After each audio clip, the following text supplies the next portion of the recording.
we're going to resume that last segment. We'll just finish it up here. What are the spiritual or the anti-spiritual experiences of using substances? Well, if one of the goals of life is to practice your spirituality and practice hope and faith and love and compassion, it's not. Oh, sorry, I mean to interrupt. Jessica? It's not a stretch of the imagination to suggest that using drugs and alcohol prevents you from practicing proper spirituality. An anti-spirituality develops where all you have to do is take a spiritual principle and put the word un next to it, or dis, or a. So honesty turns into dishonesty. Faith turns into faithless.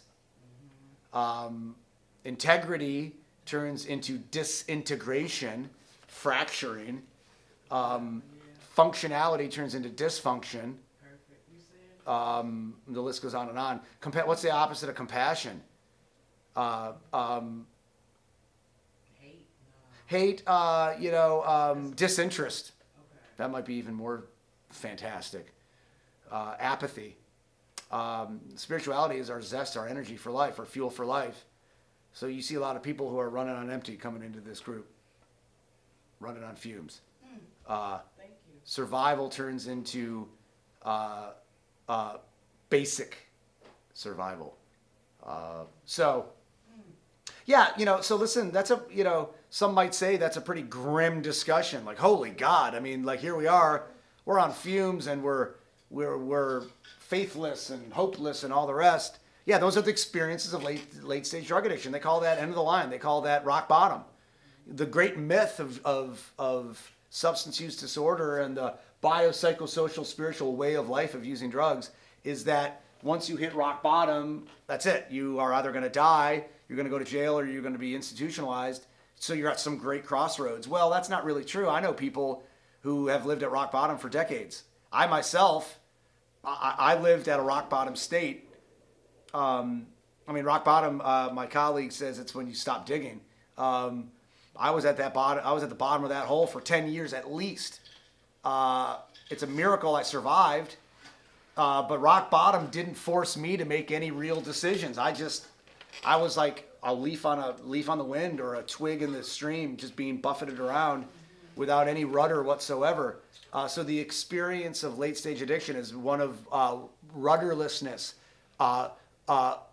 lack of power, powerlessness. And 12 Steps talks a lot about being powerless over drugs and alcohol. I don't think it's the actual substance that makes us powerless, but it sure feels like it. So then you start having a conversation about, okay, if that's what the experience of drug addiction is like, what is the experience of recovery like? Well, that means it's empowerment. That means it's the ability to take direction in your life. That means it's the ability to take care of your physical body, the ability to take care of your mental health, the ability to take care of your relationships and your view of society, the ability to nurture your spirit. That's called self-care.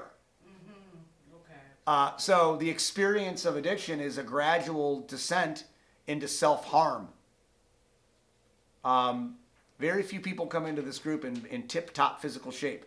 There's some exceptions. There's some people who come in pretty good shape. Most people are in pretty bad shape physically.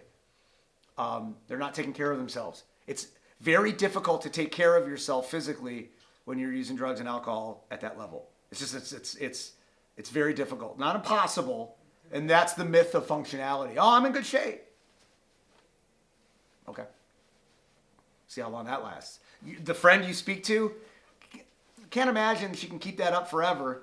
There are exceptions to every rule, and unfortunately people look to those rules as saying, see, that she can do it. Why can't I learn how to use drugs and be functional? If you're in this group, that ship has sailed. I do not have the ability to teach you how to moderate drugs and alcohol. No, I wasn't. In fact, people call me up all the time and say, oh, can you teach me how to use drugs and alcohol? And what I say literally sometimes is, if you were able to moderate drugs and alcohol, we wouldn't be having this conversation. That friend of yours is still not living properly. She would be a lot better off if she quit using drugs and alcohol, but that's up to her. Exactly. So she's in denial big time. But sure, yeah, there's a lot of denial there. I'm So out of there. So folks come into programming in pretty bad shape physically, and to say that folks come into programming with poor mental health is to be charitable. A hard time practicing hope and faith.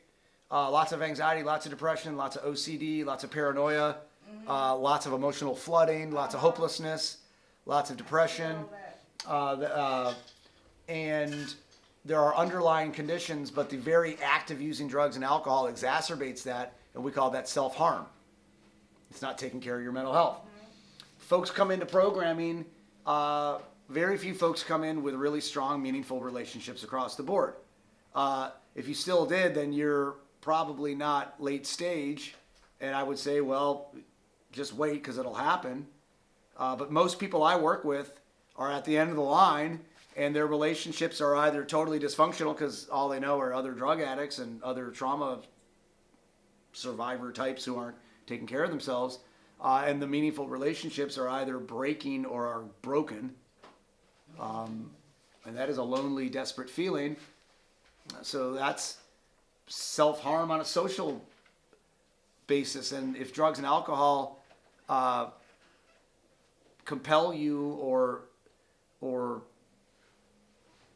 fuel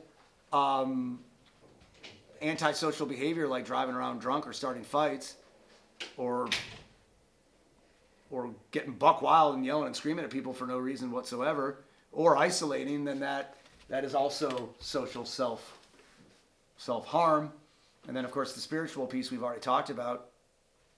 When human beings live improperly, which means flagrantly flout the conventions of society, it promotes exclusion and isolation, and then antisocial behavior increases to the point where people just don't care anymore about fitting in behaviorally, and then there's no place in society for them except for the cemetery, the psych ward, or the prison. The prisons are full of people who don't really belong there, but there's no other place because it's late stage. That is certainly spiritual self-harm. People ask me, how do I promote my spirituality in recovery? And I say, put the